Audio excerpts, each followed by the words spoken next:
evening, folks. To all of you out there in quarantine land, coming to you live from Hamtramck, Michigan, cruising through the digital psychosphere, beyond dimensions yet to be comprehended, and straight into your ear holes. This is Sombre Live. My name is Graham Hollister, and I'll be your host this evening. Normally, I'm joined by fellow co-host and master of the spooky strings, Michael Langen. But due to our isolation, he's unable to be in home tonight, but I wish him well in his cozy crypt. On short notice, thanks to the support of Planet Ant, we're coming to you via this stream. Instead of our normal home atop the Ghostlight stage, surrounded by cursed totems, haunted wall hangings, and enough booze to keep Hemingway happy, to bring you an evening of the paranormal and unexplained. For those of you joining us for the first time, Sombre is a night dedicated to the strange experiences we all share. Whether it's a story about ghosts, ghouls, creatures, and cryptids, astral projection, or predicting the future, we are open to hear it all. It is our belief on this show that no matter the rational explanation for such events, which is important, the experience of the individual is just as important. As an example, we had a guest share their sleep paralysis experiences involving dark beings visiting them in the night. This person truly believed that it was all of the constructs of their brain built out of their own mind, and that fairly mundane science could explain what happened. The gap in this experience, however, is that the material science can't tell us what it's like to have a demon sitting on your chest, nor many of the other weird things that we encounter in this reality. That's where we come in. This is the opportunity, no matter what you believe, for you to share your experiences with the weird. Tonight we're going to be doing open lines. This is our first time doing a live stream, so welcome all again. We have a call-in number, I believe, at the bottom left of your screen that we're going to be opening up here in just a second. But just so you have it in your phones, it's 313-365-4948. So yeah, we'll get to those in a moment. Once again, I want to thank Planet Ant for giving us this opportunity. After making the difficult but I believe appropriate decision to postpone their events and close their doors, they've continued to pay their employees and seek to offer alternative forms of creative development and expression, which is very necessary in times like this. So if at all possible, feel free to check out planetant.com and donate. It goes the same, just as a reminder, any businesses in your area that you're able to still support in some way. But yeah, or anybody you know. So that's everything. Welcome. I have my producer Darren here with me. Hi, Darren. Hey, everybody.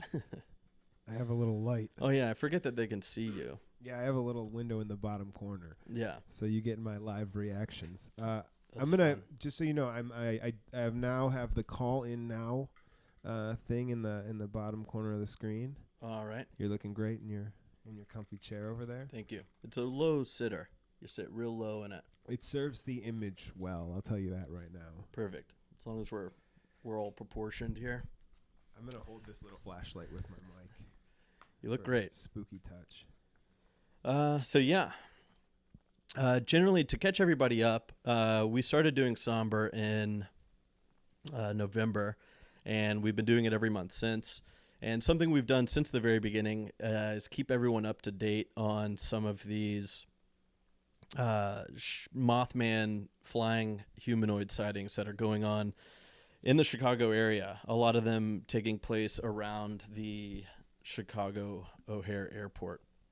There's a lot out there, people in the woods seeing praying mantis-like humanoids, 7 feet tall, silver orbs shooting off into the sky, things of that nature.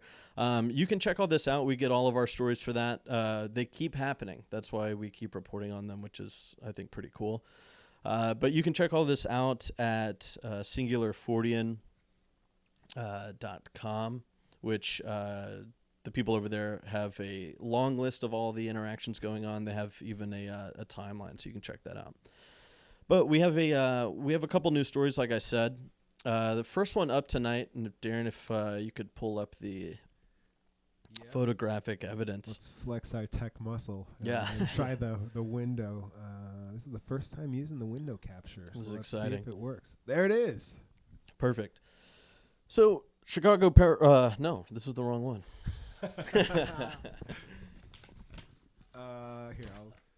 Here we go. So yeah, these come from, like I said, from Tobias Wayland at singularfortean.com. We couldn't do this without their reporting, so thanks to them if they ever see this. The headline is, Witness Reports Footprints Left by Big Black Birdman in West Englewood, Chicago.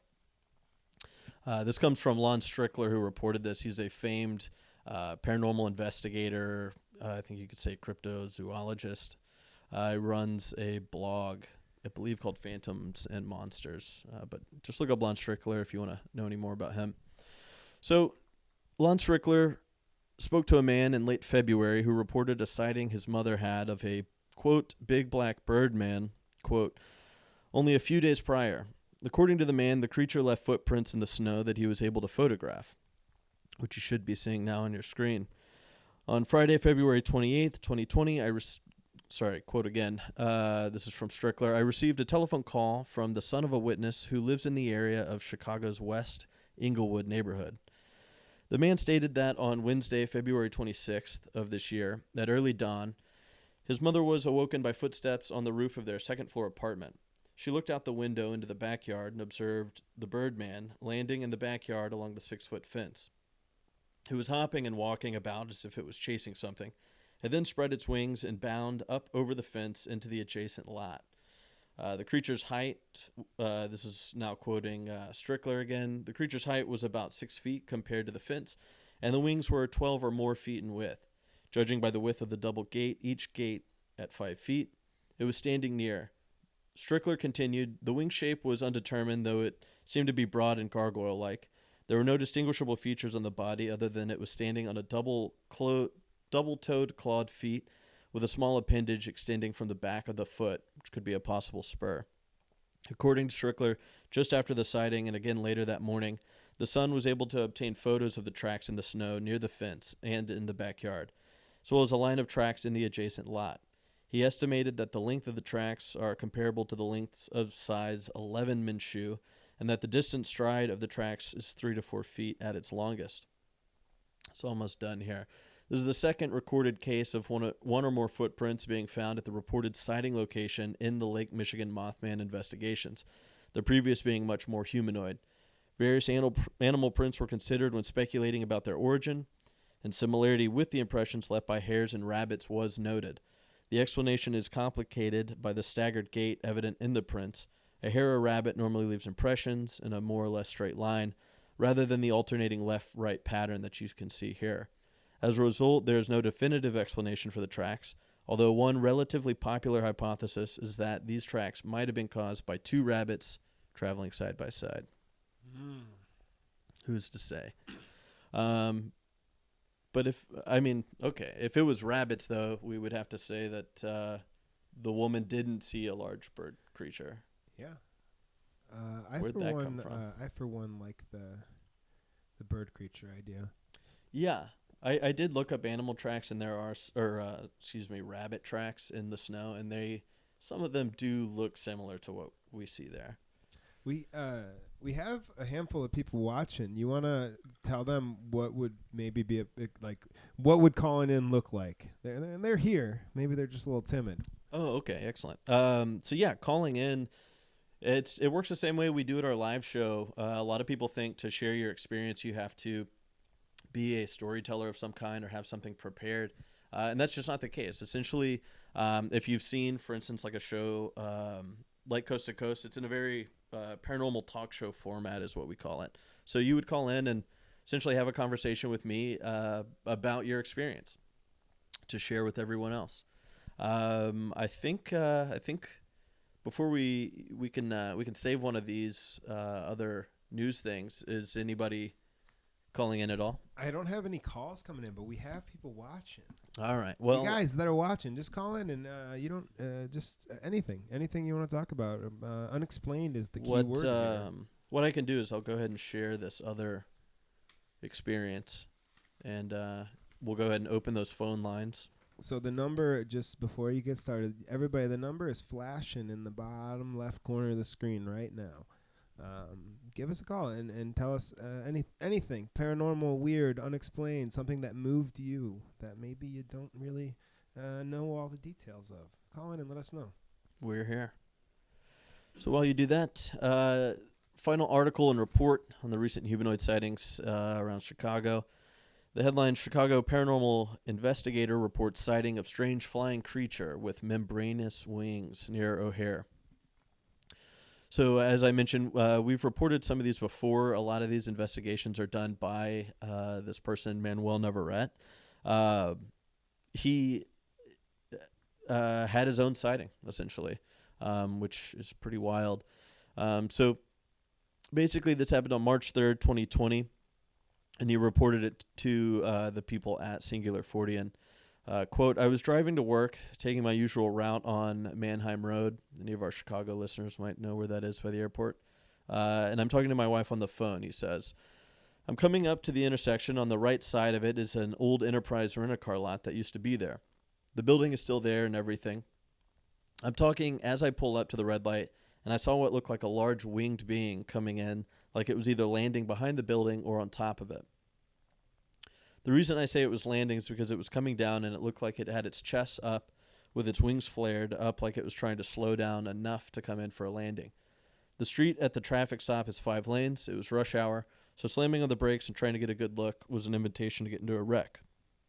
He said, I found a place to turn around and went back. Drove around a few places. I couldn't get onto their property because it was sealed off. He went on to say, honestly, this did not look like a goose. It was brownish-grayish, more on the brownish side, and it didn't look as big. It's not like some of the reports we've taken since we've started investigating. This thing wasn't 6 or 7 feet tall. It was maybe, at best, 4 feet tall. The wings were membranous. The only way I can describe them, the only way I could compare them, is that they looked like that of an imp's wings. Which... Do you know what do you know? That's an interesting thing to compare to. Yeah, and imp's wings. Because I don't know if we all have that frame of reference. I like think bat-like? Bat-like, maybe. I don't know. Imp makes me think less like rigid than bats. Oh, but okay. I guess I don't know. Yeah. So he kind of wrapped up, said, I never really got a good look at it. The sighting itself only lasted maybe 2 seconds. 2 seconds. So, yeah, we'll keep you up to date on these. Like I said, we've been reporting on them for a while, so it's just kind of exciting to see them keep coming in. And there's some really weird ones out there, so I would highly recommend checking those out. SingularFortean.com. SingularFortean.com. Well, the lines are open once again, 313-365-4948. Darren, maybe we could get it kind of warmed up. Get it warmed up. Do you? I actually do have something I do want to talk about. All right. So I've told I think it was the first Sombre I talked about, weird unexplained experiences at Ant Hall and at Ghostlight. Right. But as everybody knows, I'm quarantined to my home, self distancing to my home, not quarantined. I'm healthy, everybody. I'm doing well. But what that has caused is for me to be around my 3 cats a lot. Gotcha. My house is relatively old. It's so old that How old is it? how old is it? I think my best estimate is that it was built in 1870. I know the earliest record I can find for an actual registered construction project was 1892, and that was an addition. So I think it was 1870-ish. So turn of the century. Yeah, definitely. But I mean, even pre turn of the century. I mean, it was. I live on Jefferson Avenue, and I do not have. I have a front door added later because Jefferson wasn't there when my house was built in any way, shape, or form. So it had the front door was on the side of what is now considered the front.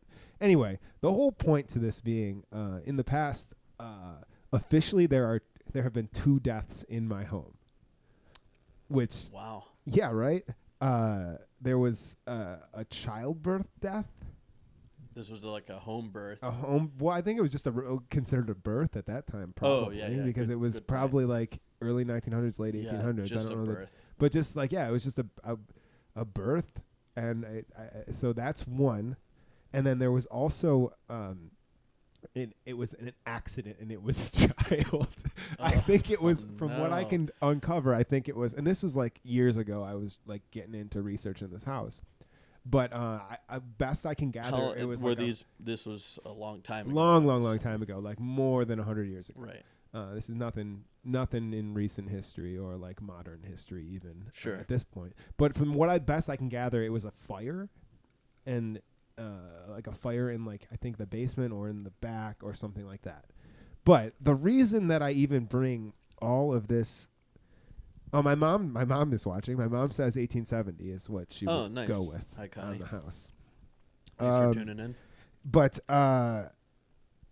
yeah, and also, everybody, I'm gonna take a break in the story again to say, call in. This is like, we can just talk. It's just we don't have to tell a story. You don't want to listen to us. Yeah, this is what it is. It's not just the moth or anything like that. Right. But let me get back into this, please. So the reason I even bring this whole thing up is I've been at home, as you know. I've pretty much been in my house nonstop since Friday, which is a drastic change in my normal life. I'm normally... Which, this is how you're starting your 30s. Yeah, right? Crazy. Starting my 30s like an old man, just laying around with my cats all day. Yeah. Not so bad. But, sorry, I let the phone program go to sleep. Oh, it's still there. Oh. So, spending all this time with my cats. They weirdly, I'm not even bullshitting you, they walk around like they're watching something. Gotcha. A lot. Like I've noticed them, like in the past, like late at night, they'll like sit in the hallway or something, and they'll just kind of be like looking like they're kind of following something. Right. And I always write it off as like they're I live on Jefferson, so every once in a while you get like the light reflection from a car hitting the wall or something like that. And you know me, I'm a pretty it's not that I'm not a believer in paranormal or anything like that. I'm just somebody who likes looking for explanations and proof. Sure. And something as simple as, they hear a bird in the tree that's right near the windows, or they're looking at the car lights bouncing off the wall or something like that. But like, they do this in like broad daylight too now, which like I'm normally not there during the day. But they and it's weird because what I've noticed in the last couple days is like one cat will be like in this room, and it'll be like looking at something, and then it'll seem like it has lost interest in it, and then shortly after, the other cat will be doing it, and they don't do it in different places at different times, is what I've really noticed. Right. In the last few days. They all do it, but they never do it at the same time in different places. Right. So what you're saying is that you find that the way that your cats react would tell you that there's not a form moving from room to room. Well, it could be moving from room to room. I'm saying I often could, like, in my mind, write it off as like weird cat behavior. Right. But the fact that they only do it in the same place points to the fact that there's something unique to them doing it that can't be in multiple locations. Okay, I see what you're saying. It's all happening in the same place. It's all happening in the same place, but not like the cats will never be doing it, like looking at that whatever vague thing they're looking at the same time in different rooms. Got it. It's like it's like an unique evidence instance towards like, here's something I can't.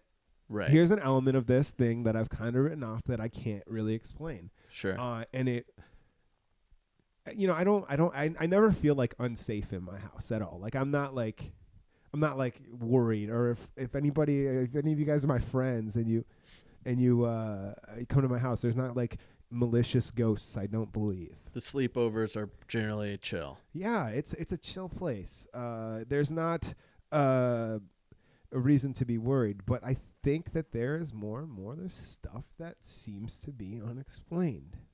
And I don't like it. I want the answer. Sure. Yeah, it's difficult letting go. Do I feel anything odd when that happens? I don't. It's one of those things. I think if I think about the fact that there's something I can't explain, I feel odd So is it like a chicken or an egg situation? I don't know if I feel odd because there's something weird happening, or if I feel odd because I think there's something weird happening.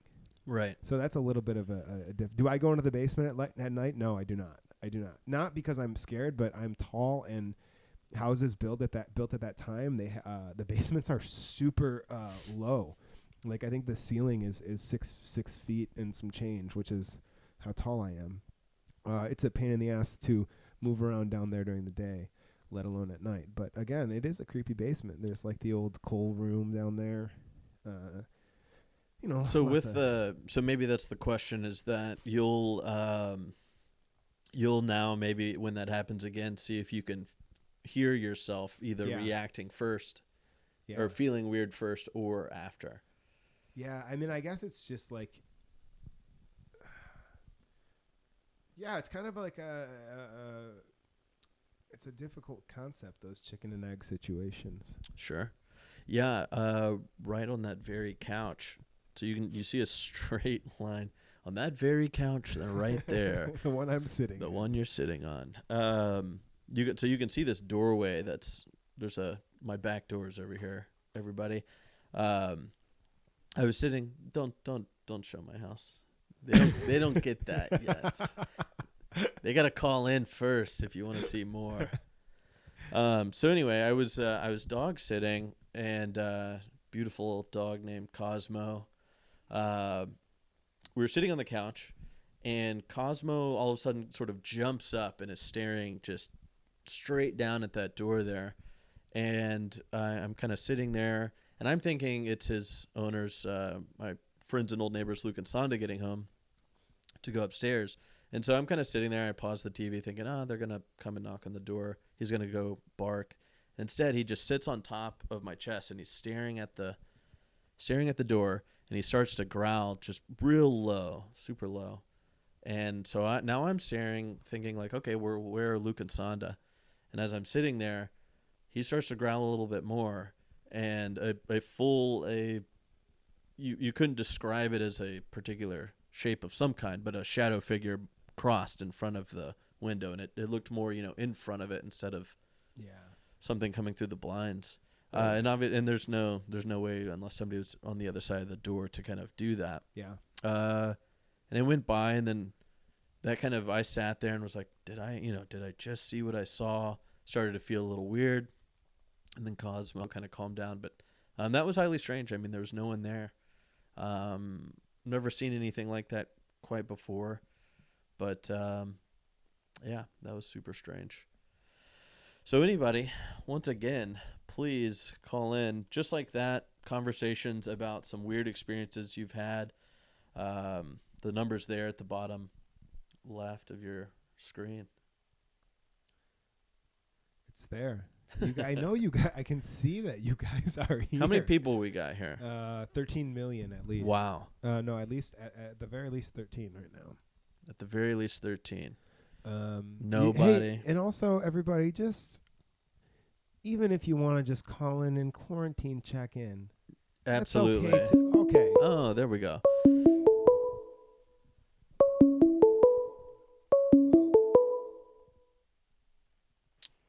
Hey, thanks for calling into Sombre. You are our first caller. Who am I speaking with? You got to turn your. There's a little bit of a delay on the stream. Anybody who calls, so you got to turn your YouTube down, and then be prepared if you call in. It's not going to be live. This is a live person, not a robot. Yeah, no, this is live. Oh, great. Okay, great. I called the right number. Oh, perfect. Hey, this is Graham. Who am I speaking to? This is Tarika. Oh, hey, everybody. This is and sorry, can you say your name again? I've always not known how to pronounce your first name. You can do free jazz. Free jazz. All right. It's Tarika Larson, everybody. Formerly of the band Prince Rama, one of my favorite bands. Please look them up. And then now of Tarika. So thank you for calling in. This is awesome. Yeah, totally. I love talking about paranormal stuff. Hell yeah! How was your if you don't mind me saying on the air, how was your apocalypse grocery shopping? Dude, it was so apocalyptic. So, like, we went to Trader Joe's, and I know we should have done this, like, I don't know, a week and a half ago, but we were, like, the only ones there. The whole store was just, like, the aisles was just empty. There's, like, one lone bag of, wild rice that no one ever eats. And, like, over the loudspeakers, it was Goo Goo Dolls, like, talking about it's, like, dark on Broadway. You know that song? I don't Broadway know that song, but is dark tonight. Oh man, that does sound super surreal. I'm like, that sounds really? rough. You had to like go there. Like, what is it? Some fucking like, live on air. No, it's fine. COVID-19 like playlist, Man, I certainly hope not. I hope Trader Joe's isn't isn't that dark. I want them to, I want them to be light. I know, seriously. Well, don't worry. It was followed up by Sheryl Crow. All I want to do is have some fun. Oh, perfect. Yeah, that brings me into totally. good spirits. Well, cool. Yeah, I thank you again for calling in. This is awesome. So just to kind of give you like a brief thing, really, this is just kind of conversational. So it's an opportunity for anybody that's had, strange paranormal experiences to share them, talk about them, get into it. So what did you have in mind tonight? Oh, I mean, I have such a plethora of experiences to draw from. It really, wherever you want to point the laser, like what's the theme? Got really? it. So yeah, sure. So we it's pretty open, so it can be about anything, but I'd say like some of the topics we cover. I mean, my personal favorite is cryptids. I'm a big fan of Bigfoot and lake monsters and things like that. They're, ghosts is a big one. Visitations from people, UFOs, alien abductions. If any of that sparks a favorite story that comes to mind. Yeah, sure. I mean, I think ghosts are the thing that I have the most experiences with. Like me, my sister, and my mom, we all are notoriously sensitive to ghosts to the point where it's annoying. Like it actually has like interfered with, places we've lived. Like we lived in this place in Florida where it was just so haunted that, at this point it's like if a ghost is like bothering me at night, I'll just be like, come the fuck on, man. I just want to sleep. Like leave me alone. How are they how do they sort of manifest as bothering you? Like what are the things they do that really kind of push it over the edge? Well, there's all sorts of different things that they can do. I would say on a very mild side, it would be just like when you're closing your eyes, it's almost like you get injected with like this imagery that isn't really yours. Sometimes it's narrative, and like sometimes it has like a kind of violent or like gory overtone. Mm-hmm. But it's almost like you're like tuning into radio static, and like these like images just like keep like kind of like popping into your station. Sure. That would be like on a very mild spectrum of it. Mm-hmm. On like a more major spectrum, it would be like, actually like waking up with your eyes open and seeing things, like I've seen like all sorts of different kind of things. Like my parents used to live on like a kind of, I don't know, like an old slave plantation. Mm-hmm. So I've seen like Confederate ghosts and stuff, like Confederate soldiers and like baby ghosts. My boyfriend used to live on like the Saratoga battlefield. That was, I think, the most insane ghost experience happened when visiting him up there. I just gotten back from tour. And we were like, for a while he was kind of jealous. I was like seeing all these ghosts. He's like, I want to see a ghost. Sure. I understand. And so, totally. So he was like, we were going to all these haunted hotels and stuff. He was just really anxious to see one. And He thought maybe if he was with me, like if the ghost liked to, hang out with me, like by proxy, he would see one of them. So late one night, he's like, let's go to the battlefield. I'm like, come on, seriously? It's like, 2 a.m. He said, come on, let's go. Like for you, is that a request for you that it's like just like a general annoyance, or is it that you know what you're maybe in for? Yeah, I kind of know what I'm in for, and I'm just like, it's not. Yeah, it's just kind of annoying because I'm just like, oh God, More dealing ghosts. with these motherfuckers again. Yeah, right. Seriously, I know. Oh, got it. So y'all went, right? I know. So we're driving up there, and already it was like as soon as we turned in, I started getting these insane auditory hallucinations. Like it was almost like the whole like air compression around our car just went like, and you could like visibly feel like almost like this like pressure in your ears, like this like ringing and stuff. And I was like, oh man, here we go. And we get up there, and there is no other cars, of course. And we park in the middle of the parking lot, and suddenly, we were all jazzed up to like go on some sort of nighttime hike. And then,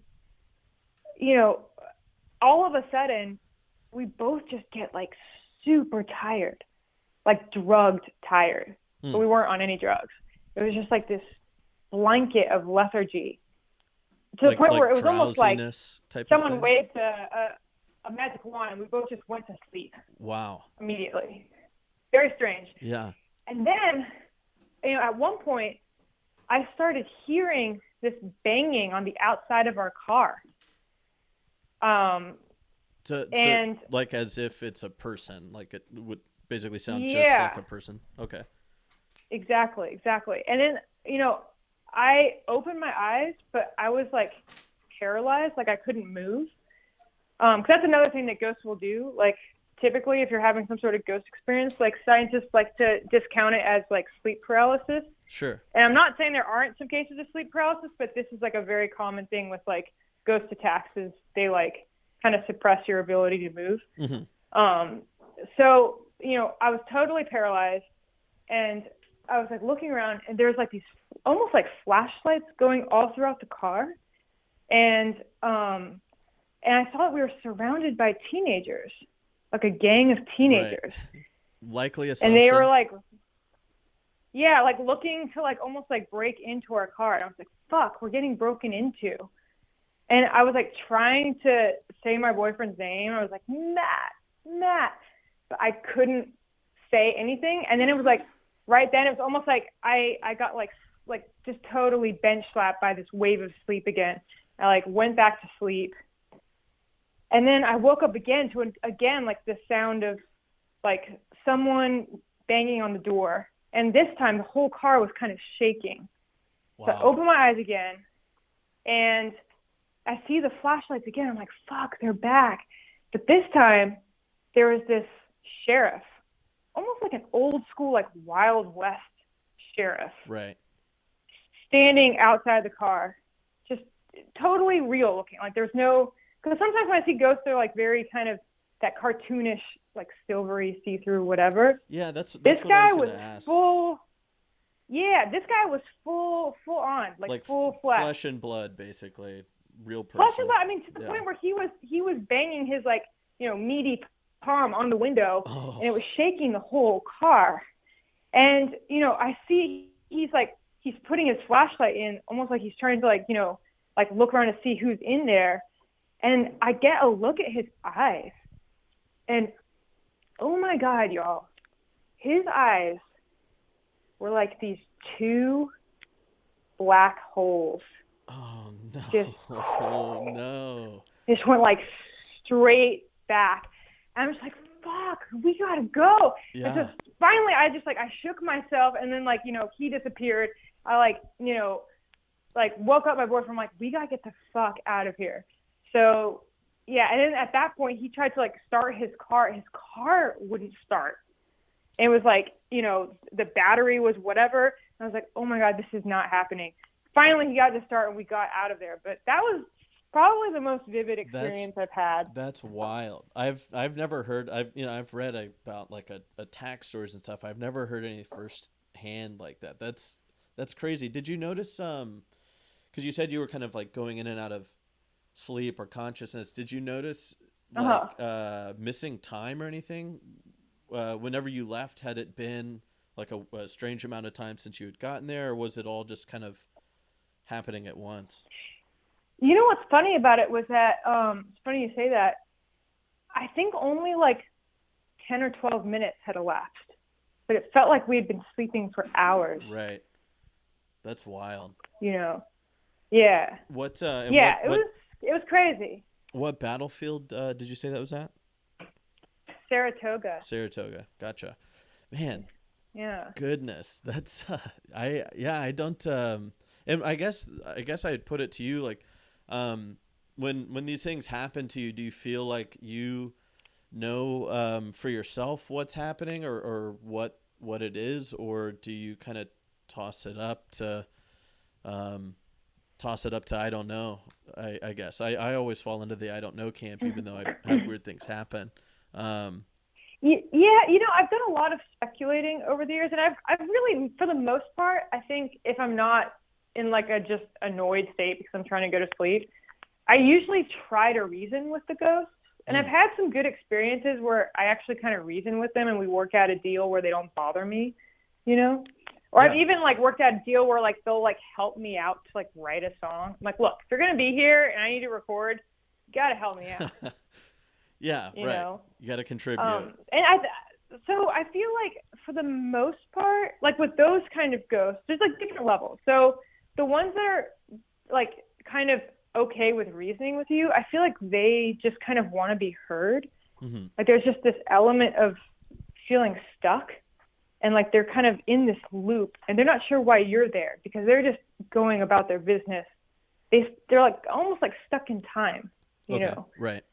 like a different timeline, but like the timeline is like overlapped on your timeline. So for them, and they don't realize you could they're say dead. that you're encroaching just as much as they are, type of thing.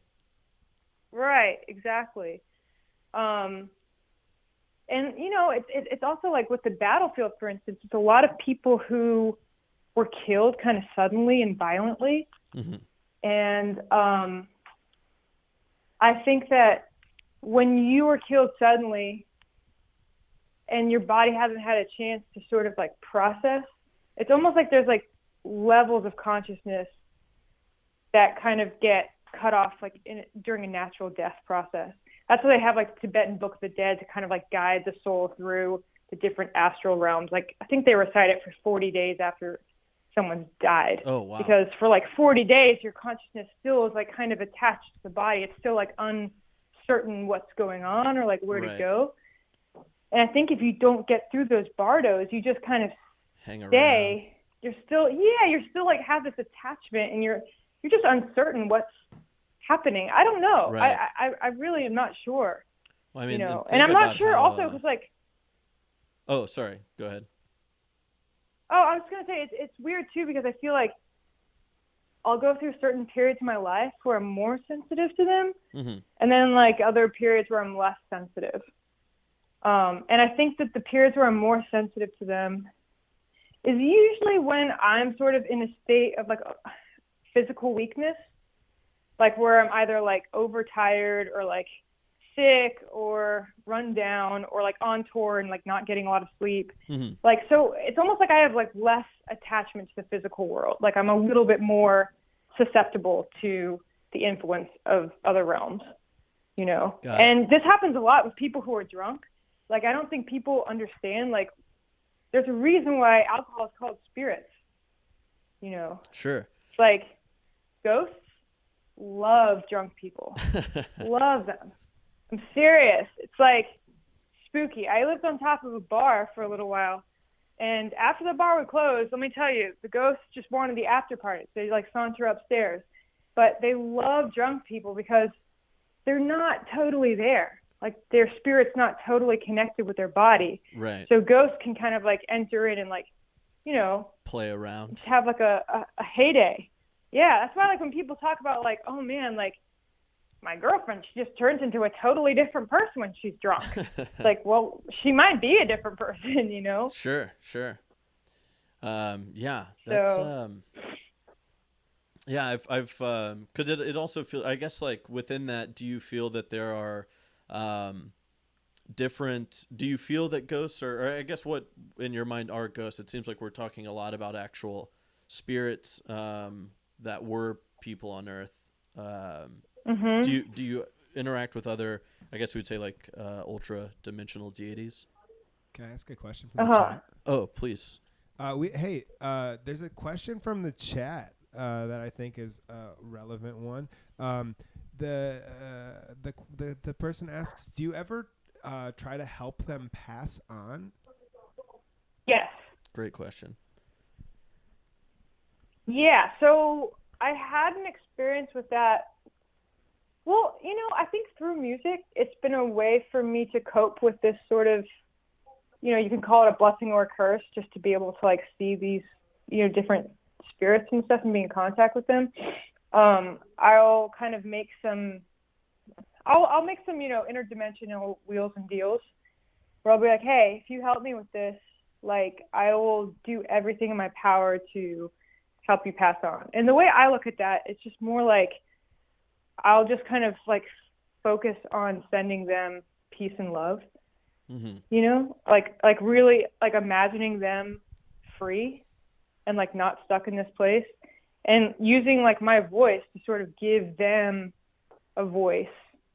And it's hard to describe. I don't really know how it works. Mm-hmm. I really don't, but I do feel like it works because I've been in places where they're so haunted I literally can't work, and then I kind of like try to do some negotiations through the music. Where I'll kind of like let myself be possessed, so to speak, mm-hmm. And like record something with them, but like with the intention of it being something to help them be set free, and they don't bother me after that. So, and like things feel lighter afterwards. Right. That happened recently with a song I just wrote, and then with Prince Rama we did that like 15-minute exercise, mm-hmm. spelled EXO. Right. Right. Yeah. Anyways, and you have a whole album where you're channeling right, dead right, bands. Exactly. Yeah. Yeah, exactly. Yeah. So, this is like we do some creative collaborations. Right. Yeah. But right. I feel like definitely with like the exercise for sure. That was like we were having some like poltergeist issues in our Brooklyn apartment. Really? I mean, scary stuff. Like literally, like I'm not even fucking joking. Like blood all over our bathtub. Whoa. Seriously. Just like blood. In the way that it's just like coming through the walls type of thing? It's just like no one was home, and it's just like spots of blood all over our bathtub. Oh. And we're like, what in the actual fuck? That does not sound good. So no. So that song was getting rid of that? Yeah, but it was also kind of like, it was going through a kind of like rough time in our own lives. It was like, that was like when we had to like kick out one of the members of our band who also happened to be like my ex-boyfriend. And so it was just like a lot of kind of like maybe psychological ghosts mm-hmm. happening. Right. And I feel like when you're carrying around a lot of like psychological ghosts, it's almost like, if you think about ghosts, they're vibrational. So like attracts like. When you're in that vibrational field of carrying these sort of psychological ghosts, you will attract like entities to that, Yeah. So I think it was like also a way of like dealing with that and like how to use your own body, like reclaim your body as like a vessel for like spiritual love and light, not just like I don't know. Your body can be like a haunted house, Totally. Yeah, there's just a lot of stuff how to we like don't need to carry. reclaim your body. Yeah. Right. So. Let's see. Darren, was there any more questions from the chat? There's some. Oh, I'm sorry. There's a handful of comments, but I don't think there's any specific questions. Gotcha. Well, cool. Tarka, what did you have anything else to share, or I don't want to keep you on the phone too long. Did you or anything to plug, anything going on? But also any closing thoughts? Of course, I don't want to cut you off. No. I just I saw your Instagram message. I was like, hey, I'm home. I'll give you a call. Yeah, So thanks for having me on the show. absolutely. Seriously, I can't thank you enough for calling. This was awesome. It was super nice talking to you, and really awesome of you to share. Share Yeah, and those I would just say, like, experiences. if anyone wants to, like, if anyone is experiencing issues with that kind of stuff, or like needs help in those departments, like, the 15-minute exercise is something that's available and online. You can just, like, look it up on YouTube or something and do it for yourself. Really, like, I really do, like, I do it for myself whenever I need to, like, clear some demons out. Yeah. Like, I think it's like a very, very helpful exercise. But there's lots of stuff. Like, I think anything you can do to keep your vibration high is, like, very helpful, because it really is, like, seeing ghosts, it's about your own vibration more than anything else, and, like, what field you're in. So, yeah. Excellent. Well, cool. Yeah. Thanks again. Any stuff going on that you'd maybe like our listeners to know about? I'm doing a live stream concert live from the quarantine April on 3rd. April 3rd. Right? Awesome. And that's Yeah, just on through Patreon. your Patreon. Cool. Yeah, Yeah. we'll post your info for sure. But seriously, Awesome. thanks again. I'm definitely looking forward to that concert, and hope to talk to you soon. I hope you stay sane and safe, I guess. Keep For making sure. stuff. Y'all too. All right, thanks. All right. Have a God good bless. evening. You too. You too. Thanks. Bye. Bye-bye. Wow. Very cool. Very cool. That is very cool. That's awesome. We were just listening to, before we started the stream, we were just listening to that album. Playing some music for Darren. Yeah. That is sweet. So yeah, that's Tarka Larson from Prince Rama calling in. We got another caller. Another call. All right. Hi, thank you for calling Sombre. This is sorry about that. My phone support instincts kicked in. This is Graham with the Sombre open lines. Who am I speaking with? This is Dave. Oh, Dave. Our Dave? Yeah. Former musical guest, Dave. Former musical guest and storytelling guest, Dave. How's it going tonight? Pretty good. I've been looking forward to the show. Glad it's still happening. Yeah. We pulled it together thanks through technology and some flickering lights. So yeah. What's going on? How are you holding out in the quarantine? Well, this happened during 2 weeks that I wasn't really planning on leaving my house anyway, so not a lot has changed for me. That's good. What about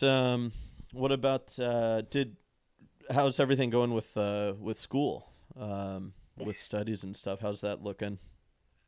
Well, classes got pushed back a week, so still trying to make it down there, still trying to go ahead with that. I think class might look a little different, but right now I think it'll just go ahead as planned, I hope. Cool. Awesome. Yeah, I hope so too.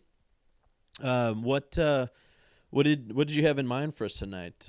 Any fun experiences to share? Well, last time you were on, it wasn't a very fun experience that you described, but it was an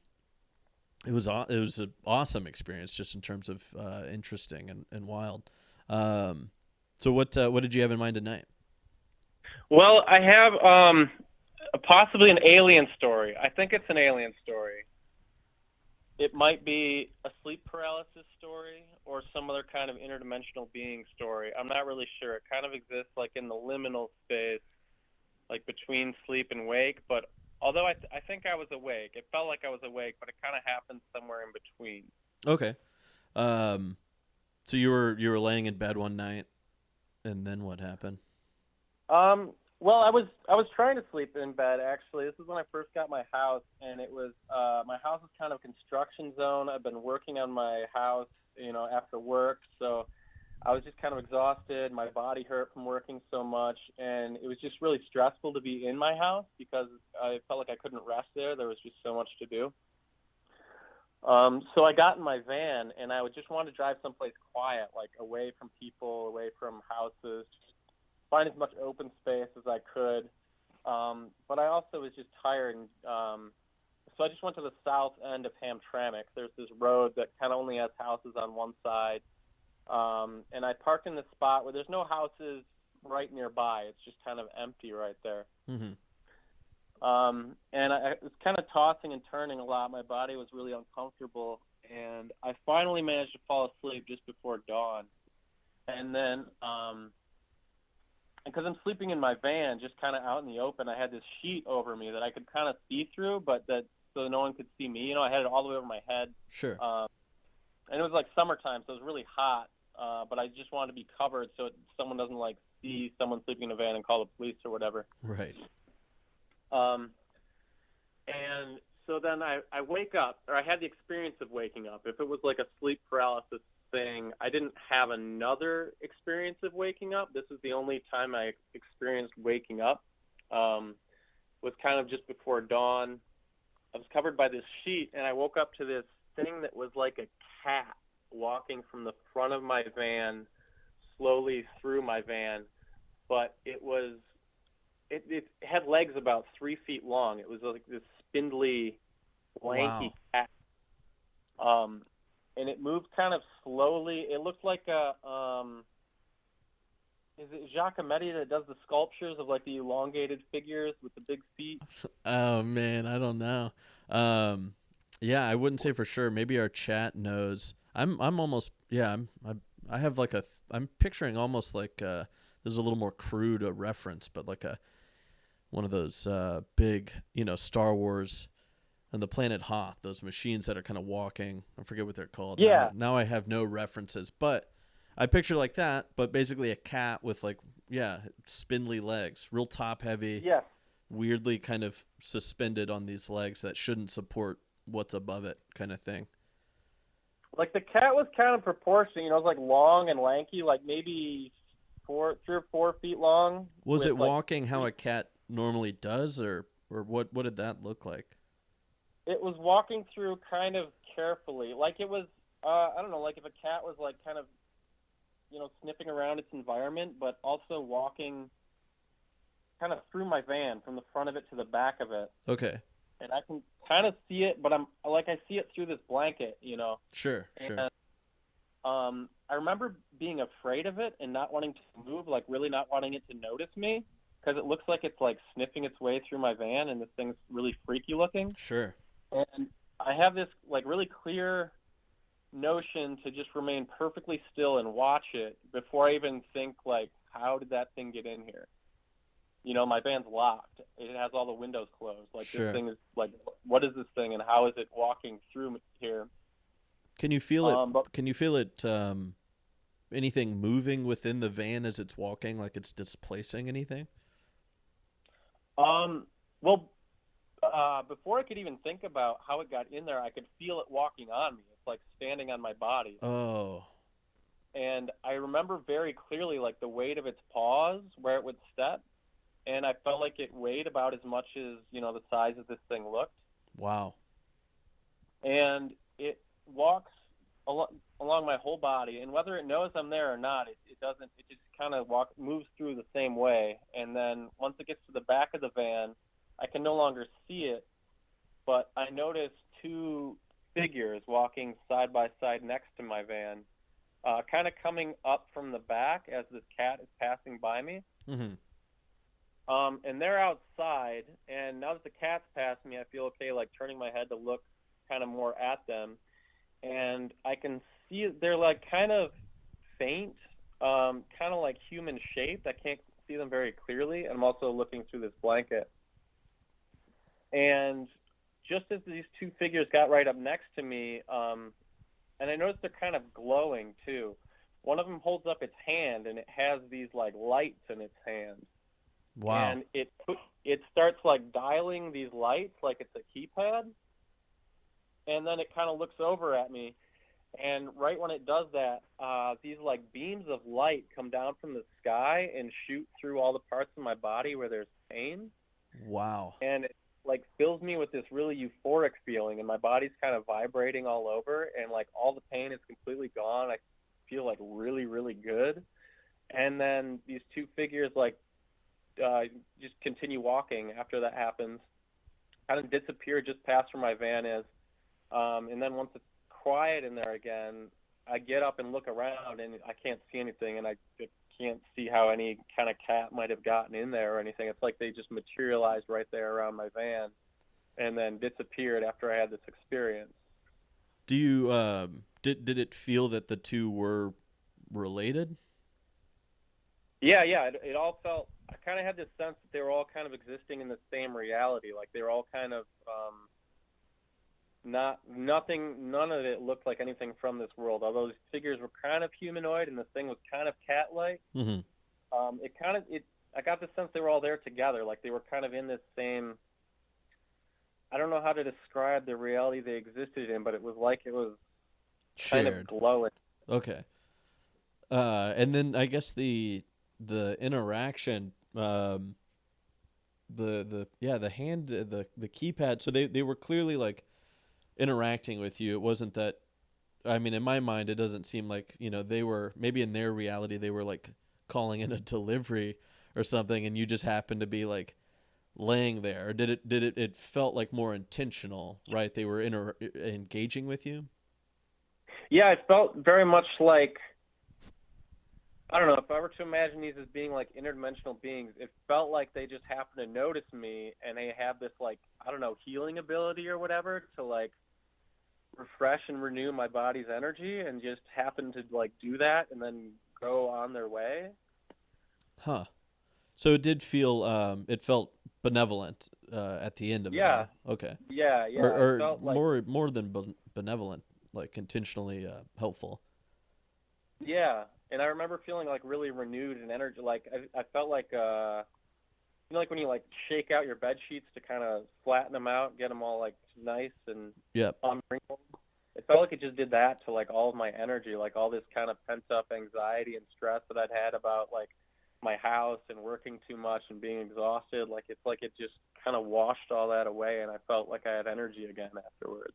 Wow. That's man, that sounds nice.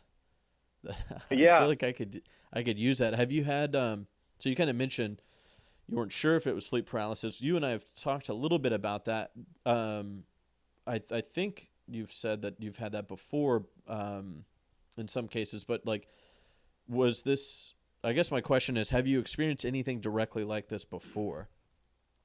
No, and I've never had sleep paralysis. Okay.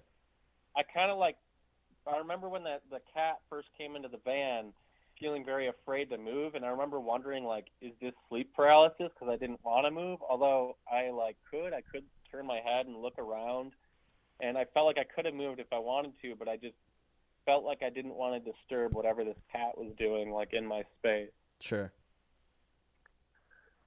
It looks like Darren, do we have any questions? Yeah, we have a couple comments and a couple questions. One, that the Star Wars walker was an AT-AT walker. Oh, that's what I thought. Yeah. I thought maybe that's what the smaller ones were called. Anyway, one person in the stream asks, was it small like a dark crystal land strider? I don't know if you're familiar with that. Was what? Was it small? Was the thing small like a dark crystal land strider? Is a question from the chat. The cat, I think they were referring to. Yeah, I don't know what that is. Yeah, I don't know. Oh, we have no frame of It reference. just looked like a black cat that was like 3 feet tall, but really like thin and spindly. And then we have one more that's a little bit of a deeper question here. Do you think that they took a familiar, non-threatening form to make contact with you in a comforting manner? I don't know. I have different theories about what they might be and what they came from, or at least I've like heard different things that might correlate to what they might be and what they might come from. I feel like they were present in the form that they're able to exist in this world. Sure. So sorry, go ahead, Dave. And whether like it was like a dream hallucination thing, or whether it was beings influencing a dream state, or whether it was beings that actually came here while I was fully awake, like I don't necessarily think that all those things might be separate. Got it. Does that make sense? Like, I think that the like liminal space between sleeping and waking can be an access point for things that we might think are like dreams or kind of other things. Like, I don't know, maybe I was just able to be aware of something that exists without us knowing it around us. You know what I mean? Sure. Yeah, that there's these sort of layers of entities that we don't perceive, but in whatever moment you were able to perceive and interact at that time. Yeah. Yeah. Totally. Well, awesome. That's incredible. You are full of them, Dave. You have, I imagine you have more and more of these. Which I mean, I'm excited now that we kind of got this technology going. That that we'll still be able whenever you go to school, we'll still be able to have you on the show, which will be awesome. Yeah, I hope I have so many stories.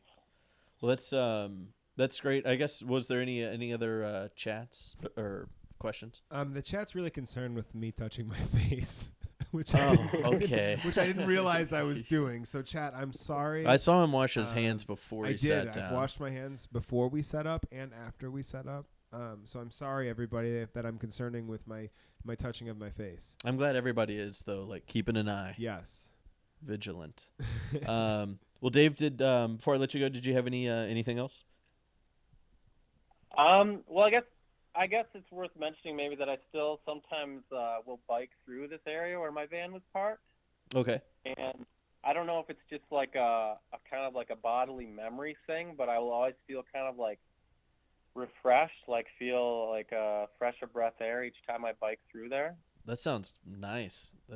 It's like a totem. It's like a kind of a holy place you can visit to renew yourself. Yeah. Like that's kind of how I think of it. It's like a personal holy spot. Like whatever this experience was for me was impactful enough that like just going there kind of makes me feel okay for a little bit. That's awesome. And then I had someone tell me what that space was, and I don't know if it's related or not. It's just like another random thing about like where I happen to park. Someone told me that like the vacant lot right next to where I park to be a paint factory in the like 60s and 70s, and they manufactured lead paint. And because all of their stock and inventory was suddenly considered like biologically hazardous, they couldn't sell it anymore, and they didn't have the money to dispose of it properly. They just put all of their stock of all their paint in the basement of this building and then collapsed the building in on top of it. No, wow. So we could say there's a significant amount of lead at this spot. Yeah, and I've thought of that before. If there's like, well, I was telling that story last time about like this crystal, how it had kind of like channeled something for me. Right. You know, I just kind of always wondered like, is there some kind of frequency to all this lead or whatever other chemicals are under there that like whatever reality these things are from can like kind of tune into or like use as a conduit to kind of exist in our reality or something. Sure. I don't know. It's just something I always kind of thought about or wondered. Yeah, I think you see that in some cases with high deposits of something or other. You'll find reports of something, whether it's high ghost activity, high UFOs overhead, things like that. I think that's highly possible. What if you don't mind sharing? I mean, I don't want anybody to go track down your holy spot or particularly get in touch with a bunch of lead. But where in like what road or like where in Hamtramck did you say? Oh, I was thinking you might ask this, and I forgot to look up the name of the street, but it's kind of the southernmost street before you cross over that bridge going out. You're going down Joseph Campo, you're going south towards the plant. Gotcha. There's that bridge you pass under. Right. Oh, okay, got it. It's the road just to the right of that before you pass under that bridge if you're leaving Hamtramck. Gotcha. And like there's a school there now, and then there's a couple houses, and this spot is like further down. The lot is fenced in and full of trees. I'd caution no one to go in there. It says it's under surveillance. I don't know how closely they watch it, but they clearly don't want anyone in that yard, and I feel like you might get in trouble if you go in there. So wouldn't recommend me going in. Definitely nobody. That's where it is. Nobody cross any fence lines or anything. Well, cool, Dave. Seriously, thank you again for sharing. It's always super nice to catch up with you and just see what what you have next. It's always awesome. Yeah. So yeah, good. Super great to be on- Oh, sorry, we have a little delay. Go ahead. Oh, I was just saying it's super great to be on the show. I always love it. I really love what you guys do.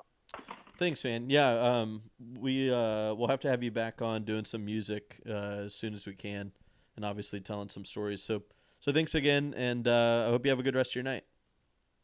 All right, thanks. All right, thank you. Yeah, bye. That was Dave. That was Dave. Man, Somebody after the lead comment, somebody commented Lead Dead Redemption. I thought that was a winner of a comment there. that's pretty good. It's a good little repetition. It's nice. It's real nice. So the lines are open again. Anybody in the chat, if you want to call in, it's 313-365-4948. Why don't Darren? So you have gotten this sort of stream up and running with first one was Homerphilia, Yep. right? Which is a podcast you do with a couple sweet boys, Couple sweet sad boys. couple sweet sad ones about The Simpsons, and so that kicked all of this live streaming stuff off.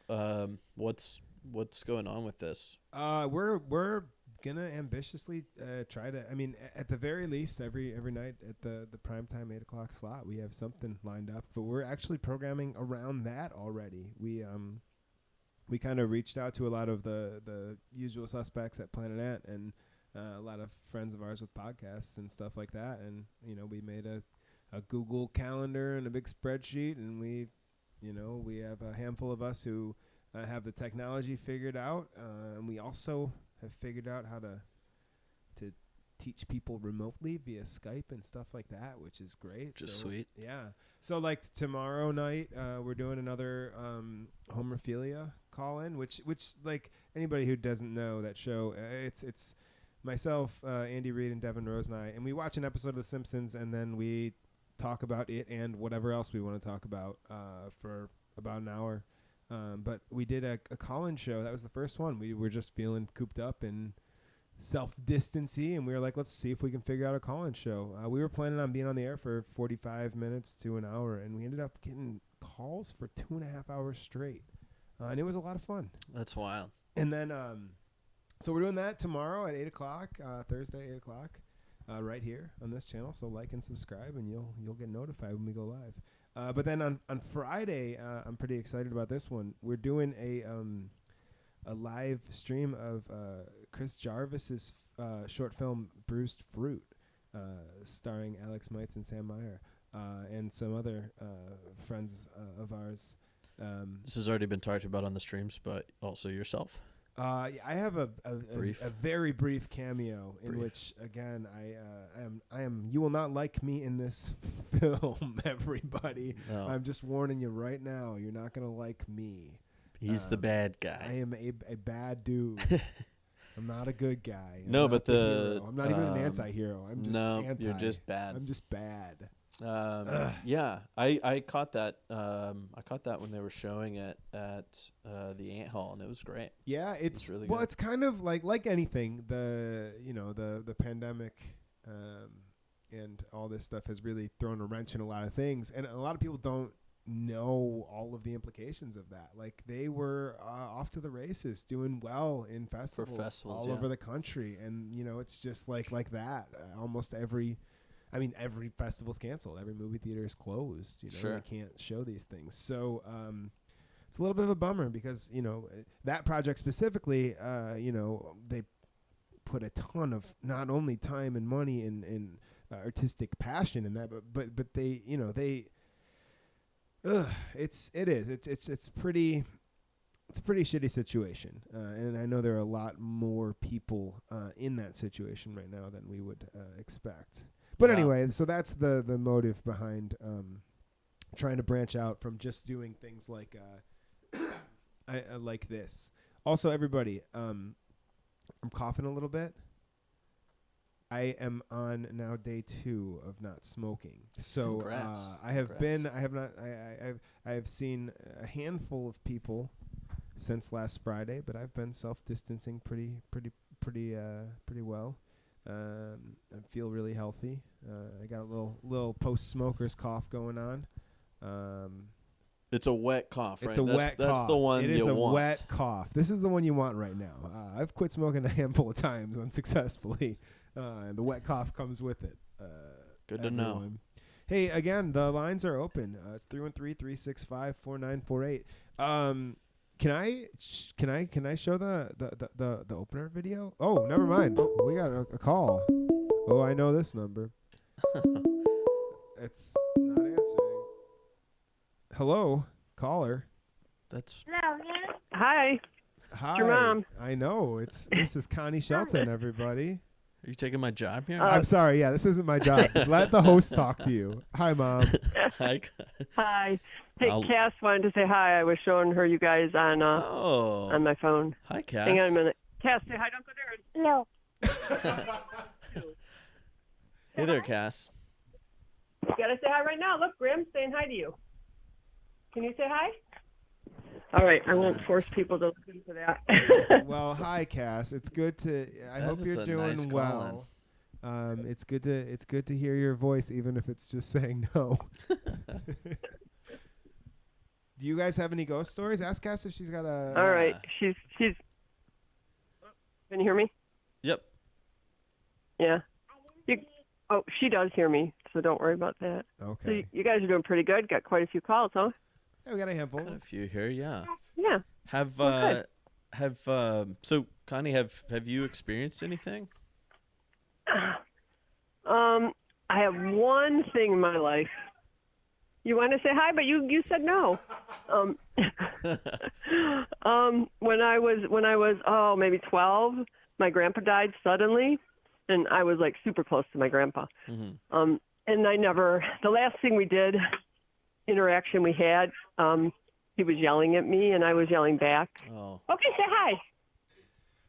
And then about, maybe a year after he died, I woke up and I was laying in bed and I had this crazy feeling like someone was in the room with me. And I looked at the bottom of the bed and it was like my grandpa standing there. Wow. Just looking at me. It was really freaky. And did You wanted to say hi. did Wait. you? Oh, sorry. Did you feel any closure from that or any message? I did. coming through? I felt like Cass is following me, yelling, "Don't go away." I did though. I felt a lot of relief from it. I felt like, and then after that, I always, when I would wake up in the middle of the night, I'd be like looking around to see, is he there? Just in case. Yeah. Well, that's nice. Thank you for sharing that. Oh, you're welcome. I'm sorry that it's so crazy here. I didn't know she'd suddenly want to talk. But it's all right, you guys. Yeah, it's perfectly fine. Thanks for calling. Tell Cass we said bye. All right, take care. Bye. You want to Bye-bye. Ow. Bye, Cass. It's good to see you. Were they on video? No. Oh. I was trying to. Oh, work at the camera, I I see. figure she's watching the camera. Right. Man, that was pleasant. That was a nice, Yeah, it's a nice little surprise. visit. Right. I don't think I've ever heard that story.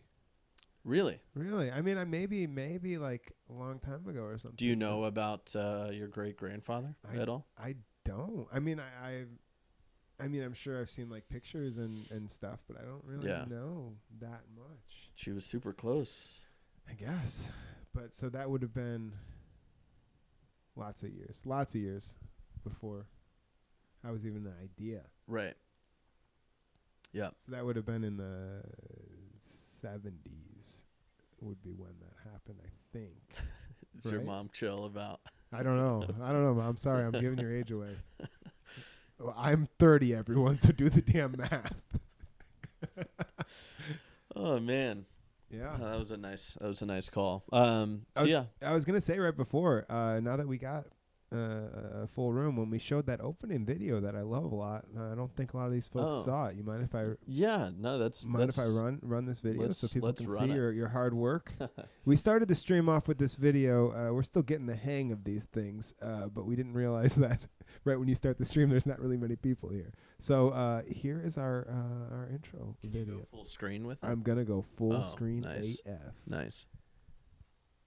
Wait. Here it is. Here we go, everybody. You should be seeing it now.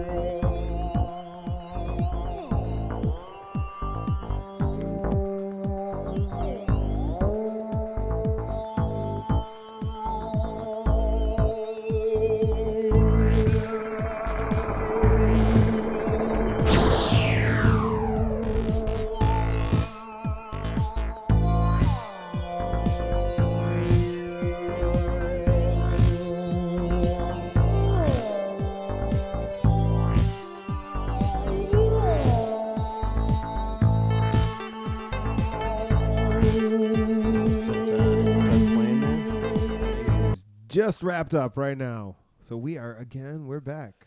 Perfect. Yeah, I hope y'all enjoyed that. I had a fun time. It's a wonder what you can do with apps on your phone.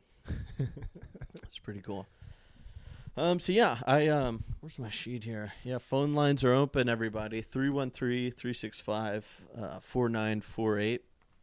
You can give us a call, share your experiences with the unexplained.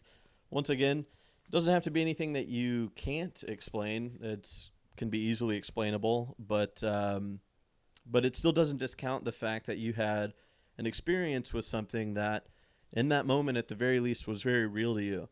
And so I think that's why this show's important. This is why we kind of do what we do, is we get people together to share these experiences and talk about what it's like to go through them, regardless of the logical explanation, which, once again, it's not something to discount either. So yeah, that's 313-365-4948. How we doing on time? We're about an hour and in. 18 minutes in right now. Oh, really? Wow. Yeah. So we could we'll probably go, I mean, unless people blow up, but in general probably only go for another 20 minutes or so. Yeah. 20 minutes ish, or if you guys keep calling, we'll keep answering. We are here. We are here for this. I know. This isn't gonna just turn into us practicing voices. Head back, arms down, and hold on. What is that from? That sounds like Six Flags. That's Cedar Point is right it? there, yeah. America's Rock and Roller Coaster. I was gonna say that sounds like an instructional video when you get into a roller coaster. Yeah. Although head back. What were the instructions? Head back, arms down, and hold on. Oh, okay, I guess that's good. I think that's what they actually say. I'm pretty sure. That's I haven't been there in a handful of years. Decent way to ride a roller coaster. Yeah. So we were having a difficult time figuring out the audio for the videos, but we got a comment that says "sick beat," so it definitely is working right now. I meant to mention that. So I was gonna think of at the end. That's made by my good friend Brandon Brandt. He doesn't have any music up anywhere yet, but yeah, I'm sure he will soon. So cool. That may be him commenting in. I don't know. We'll see. There's just no way to know. Well, excellent. I guess I had a video I wanted to show, but it's on YouTube, so we haven't quite gotten there yet to where we're able to show those, I don't think. Yeah, we were having issues with the audio on that. I'm sorry. The comment. A comment is, what are you drinking? Oh, that's a nice nice question. There we go. This is a liqueur I was introduced to at the Fine Establishment in Hamtramck, Bumbos. The liqueur is called Banal, Bonal, and it's really nice. It's kind of herbally, low alcohol, or low proof rather. Put it over ice, little Topo Chico soda in there, a squirt of lemon, which it's really pleasant, really nice. Pick you up on at any fine liquor establishment in your area. There you have it. That's Irving Torkelson is the name. I don't know if you know that person. I don't know. It does ring a bell, to be honest with you, but no, I don't. I don't think I do. But yeah, I'm happy to kind of in this lull. Happy to throw it over. If anyone watching, how many people we got? 200. We got a good amount. We got an okay amount. 70. We got enough for people to call in. Yeah, if you what guys got anything, or if you just want a quarantine check-in. Yeah, pandemic check-in. That's right. We also got fun too. we got that call that interrupted. I did want to say that at the top of the show. In this specific case, well, I think it is kind of somber appropriate. It is. Excuse me. Had a little tie earlier. I think it's really appropriate for somber that if anybody does want to talk about what it's like to just be isolating yourself, like Darren is an incredibly social person. So when he came in here, he had called me just to talk before he even got here.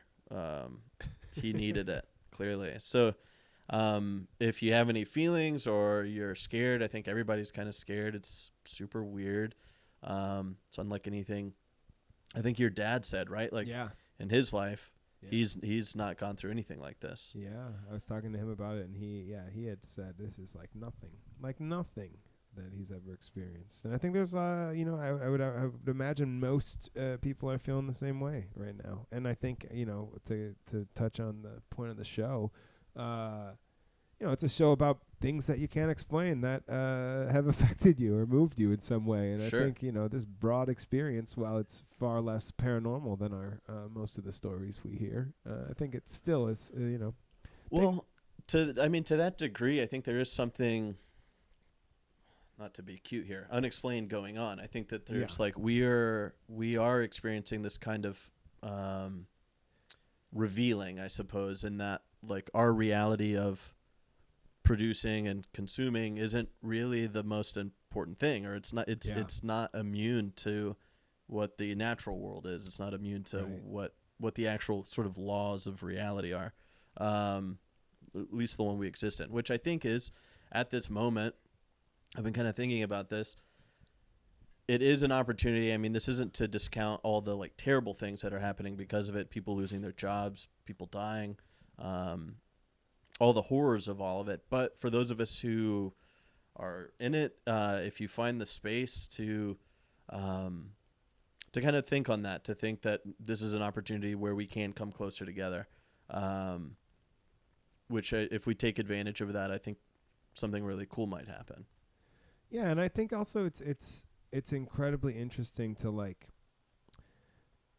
to see the ways in which you can focus on growing relationships in your life and coming together and finding ways to participate with your friends and your friends group without just having that option of like, let's go meet at the bar, or let's without the walls to put your relationships in. It's actually for me it's been pleasant to see that those relationships aren't confined to walls. Totally. That's totally something that I am working real hard to take away. And I live alone, so a lot of us are having different experiences with this, and it's super interesting. Living alone and not having that option of, for my entire adult life, those of you who know me, I'm often at Planet Ant, and that's always been a place where there's something going on every single night. And if ever I feel like I need to go somewhere or I want to see people, that's always just been there. And I know all of us probably have that place. That's kind of the backbone of our social life. Sure. And it's been challenging and interesting, not only to not be able to go there, but to not be able to really go anywhere. Yeah. So anyway, if you guys want to check in and talk about that stuff, that's fine. Please give us a call if you have any feelings about it. So it's nice we're able to do this. I mean, we're in the same place, but you and I essentially quarantined at the same Yeah.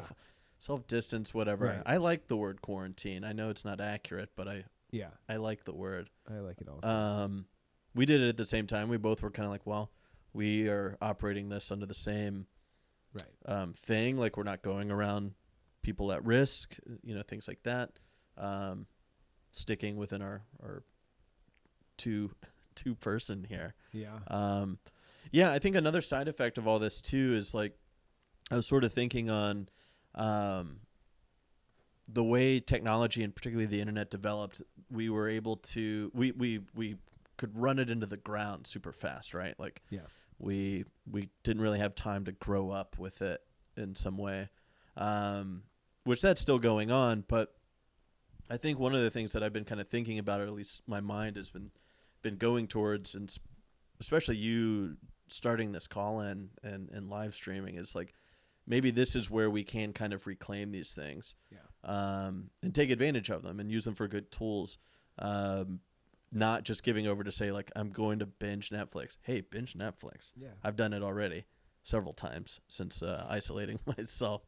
But I think it's just another one of those opportunities, if it's in your life, to re-examine our relationship and use technology to stay in touch with each other, like you were saying. Yeah, I mean, it's pretty insane. I mean, you touched on it after we showed the video again. It's crazy what you can do with just your phone. I mean, it's crazy.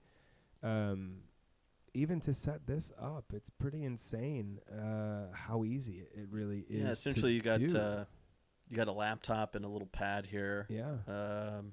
And some mics. I mean, you and stuff. can. Last night I participated in a different stream that I wasn't the stream hub. I was I video chatted in, and it's not difficult. Mike McGettigan last night was live streaming the video game Don't Starve with some big group of people that they were playing. There are people, not even just the live streaming, but like playing board games together over the internet and stuff like that. That's also, people have been doing stuff like that. So it's I think in most times of crisis, it's often a time of artistic and technological growth if the infrastructure exists to accommodate that growth. And I think we have a lot of really creative people right now with a lot of free time on their hands. So I'm interested, if there's a silver lining to all of this. I think that's something I am interested to see and excited to see where it goes. Sure. Anybody still watching? Lines are open. If you want to talk about that. I mean, at this point, we're getting in probably, unless we get a rush of calls, maybe go another 15 minutes or so. But, I mean, if you want to talk about anything, I'm happy to open up the show to that. But once again, if you have any weird experiences watching along, have anything you want to talk about, just give us a call. Drink break. Yeah. Anybody wondering, I am drinking a Topo Chico. If you know me, you've seen one of these in my hand. That's right. It's mineral water. If you were an action figure, that would be my that'd problem. be one of, we'll say it's a deluxe. You get a few in there. Yeah. If I was an action figure, I would hope that I would come with my black sunglasses. I wear those a lot. Sure. A hoodie. A Topo Chico, some zip-up hoodie. I think that's pretty much me. Maybe I'd have a guitar, but I don't know. I don't really carry a guitar around. No. Your bag. My bag, yeah, you're right. My backpack. Yeah. If you know me, you've seen this backpack. He could easily leave this house and go into the woods of northern Michigan and be fine. Yeah, I supposedly. Could be. I haven't looked in the bag. I'm prepared, everyone. I will not be caught unprepared. Well, excellent. I don't know. If we don't get any calls, I say we can maybe even wrap up early. Or not early. I mean, this is what we were planning on going to anyway. At the hour 30 mark. Yeah. Hey, somebody be our last call. Somebody call in and be our last call. Let's end on a note. So you got 313-365-4948. Perfect. I see that you're watching, people. I can see that you're there. We can see all of it. I can see you through your webcam. I can't, but someone can. No, we don't have that tech. Someone out there can. Someone does. Someone has that tech. What is that? Is that bat over there by the light? Glad you brought that up. Yeah, a little tour of our impromptu set here, which is mostly my living room rearranged in a way. That is a Mothman. Oh. That is a felt Mothman. That was made by my friend Ashton, who has she makes incredible felt things. So if you need like really anything, I think you could come up with. But say a lot of the cool stuff I've seen her make are like baby safe mobiles, where they got or Yeah. those things. They're really cute, handmade. And yeah, we did a art trade. She made me that Mothman. I painted on an old painting of hers. But yeah, that's it. Surrounded by all kinds of things here. And then you got a Bigfoot bust over there. Got the Bigfoot. The first painting I ever sold, I bought that Bigfoot with. We have a question. Oh, okay. Go ahead. Do people talk about electricity as the conduit to the afterlife? Have you ever explored that idea at all? You mean just like electricity, the energy itself? I think the question's a little bit of a broad one. So in the, I don't know. I mean, yeah. I guess in the sense that like we are Energy. pretty much water and electricity. Yeah. So I could see that being something. I'm not sure if there's like maybe like electricity being harnessed to enter into the afterlife, or I mean there's I could even take it more broadly. Any updates to that question? Nope. Somebody just commented the McRib. So I don't know if that's an update or not. We could take it as I one. imagine if you ate enough McRibs, you would see the afterlife. Ooh, there you go. Got him. Just taking McDonald's down a peg. Yeah, well, I mean, like electricity being used also. To me, I always kind of find it funny, the tools that are used in paranormal research. So, like an EMF meter, yeah. or what you'd call a spirit box, which like cycles through. Cycles through radio stations, frequencies, and you hear like sounds come through, things like that. Obviously, those are like devices using electricity. I don't know if that's more in line with what you're asking. I'm not sure. But I always kind of found it strange, like where that sort of thinking comes from. You know, why can I hand you this device and go, you'll see a ghost, or like infrared or whatever. How do we know that these entities would behave in a detectable range? Yeah. That it's not me like discounting them. I think they can be useful for things, but I don't. I always found that kind of interesting. That like you seem to have to operate with that based on some sort of acceptance of a different reality that abides by those things. Yeah. I guess. Well, I mean, I also think, because I'll play devil's advocate a bunch, and I think like from like a mainstream, more of like entertainment, paranormal entertainment style of things. I think that the more complicated a technology sounds, the more willing, maybe more gullible folks are sure. They're more willing they'll be to accept that as like, oh, this scientific device says that my ghost thing's real, and I think right. like, one of the reasons I really enjoy this show is it's not about proving anything. Right. It's not about, the event or the experience is more a conduit internally towards someone's reaction or their feeling about what they perceive. Right. It's not give me your evidence, give me your Exactly. rap sheet, give me your check the boxes for this standard Did this paranormal happen? activity. Yeah. It's more like I like the the conversation earlier, like about utilizing these experiences to co-write a song or to Totally. help get through something, or there was that the story Laura told weeks ago was one of the most like moving things that I'd seen in a long time. At the first Sombre. Yeah, one of the first ones. Yeah, that was incredible. And I mean, I think that there are, to get back to what we were saying, I think there are multiple sides to the paranormal thing, and I think that like so many other fields, the entertainment side of something is often exploited to be entertaining. Certainly. Which I think this show goes on, like, I mean, it's entertaining enough for somebody to tell you. Okay, so to clarify, like things like lights turning on and off and stuff like that, if that's been, has that been a common thread in your experience at all?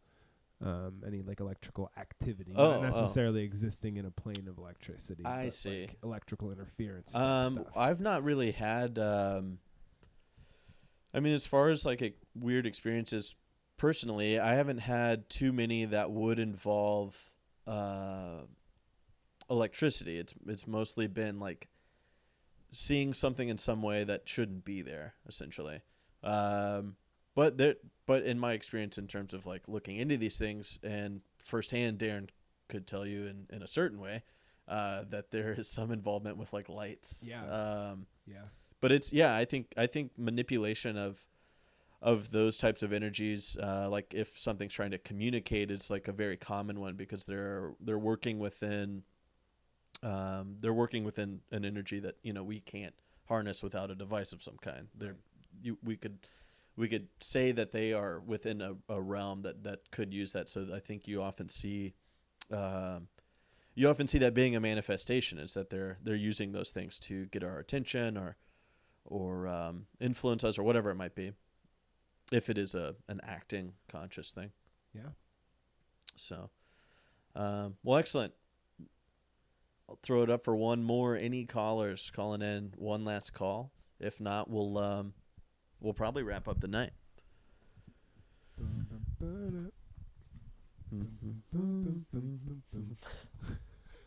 We do need like a little. Yeah, that's the one thing time. we need, is just like a little.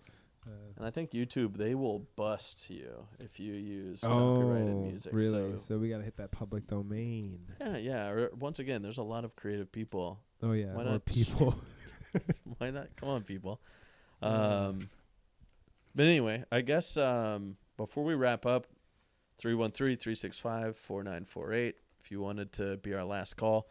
Otherwise, I don't know. Darren, any closing thoughts on your end before I wrap up tonight?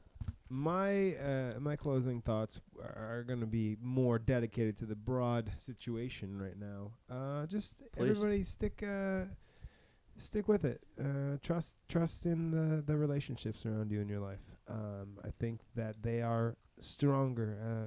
We mentioned it earlier, but I think your relationships in your life are stronger than the physical locations that they exist in. Check in on your friends. Be open when your friends check in on you. Try to create something. At the very least, I would always encourage you, just open a piece of paper and start writing once a day and see what happens. I think you'll amaze yourself, and it's also the simplest and cheapest way to escape this self-imposed isolation or quarantine. So stay strong, and I love you. Thanks, man. Love you too. Yeah. Thanks everybody that joined in and chatted in. This was awesome. I had a great time. I hope y'all had a great time. Thanks everybody that called in. We had Tarka Larson. Can't get it right. From Prince Rama.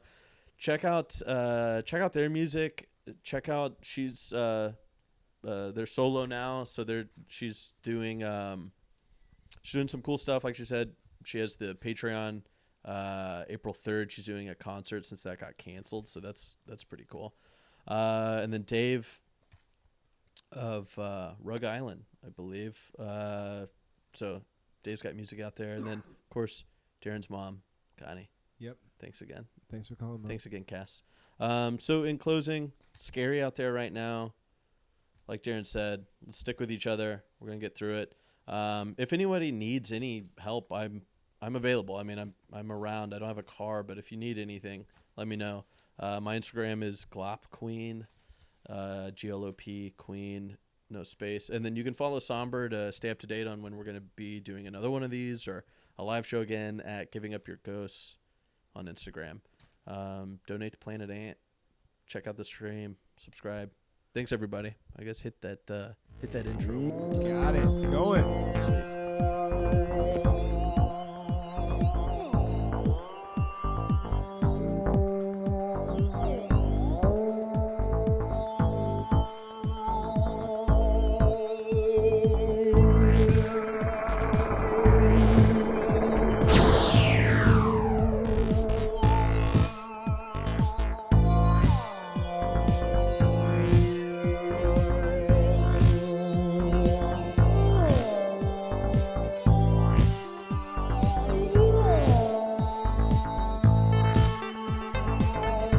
Thank you.